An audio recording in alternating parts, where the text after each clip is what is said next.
নমস্কার বন্ধুরা, আজকে 2রা নভেম্বর, স্থান এবং তিথিভেদে 1লা এবং 2রা নভেম্বর দেব উত্থান একাদশী। বছরের অন্যতম সেরা পাওয়ারফুল একটা দিন।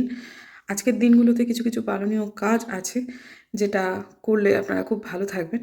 এক তো হচ্ছে নাম জপ করুন এবং পজিটিভ চিন্তা করুন, পজিটিভ ভাবুন। যে মানুষকে আপনাদের একদম পছন্দ নয় তাদের সংস্রব আজকের দিনে ত্যাগ করুন, কিন্তু কাউকে অযথা দুঃখ দেওয়া বা কোনোভাবেই দুঃখ দেওয়া থেকে বিরত থাকুন। যে সমস্ত মানুষেরা ব্লগ করছেন তাদের কমেন্ট সেকশনে গিয়ে, যেহেতু আপনাদেরকে সরাসরি দেখা যাচ্ছে না, যা মুখে আসে তাই মন্তব্য করে গেলেন, আজকে কিন্তু যদি এরকম কাণ্ড কারখানা করেন, কালকে যারা করেছেন, আজকে যারা করবেন, তাদের 5 গুণ হয়ে আপনাদের স্পষ্টবাদিতা বা আপনাদের খারাপ লাগাটা যেটা আপনারা প্রকাশ করেছেন সেখানে এবং মানুষটাকে আঘাত করে, এটা কিন্তু আপনাদের কাছে ফেরত আসবে।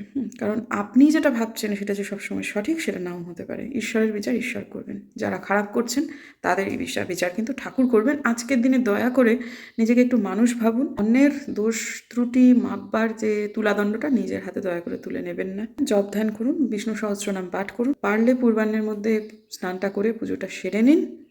আর যতদূর সম্ভব যাদের যাদের যেরকম প্রয়োজন তাদের সেরকমভাবে সাহায্য করুন।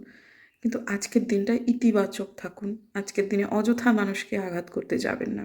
আর যদি করেন তাহলে এমনভাবে সেটা ফেরত আসবে আপনাদের কাছে, কোনো না কোনোভাবে ঠিক যেটা আপনি দিচ্ছেন তার 5 গুণ হয়ে ফেরত আসবে। মনে রাখবেন, আজকে আপনি যা করবেন সেটাই ফেরত আসবে। কাউকে ভালো করলে সেটাও ফেরত আসবে আপনার কাছে 5 গুণ, কারোর খারাপ চাইলে সেটাও কিন্তু ফেরত আসবে। তাই জন্য সাবধান থাকুন, ভালো থাকুন, আনন্দে থাকুন, পজিটিভিটিতে থাকুন, জীবনে পজিটিভিটিকে আকর্ষণ করুন। সবাই ভালো থাকবেন বন্ধুরা, দেখা হচ্ছে।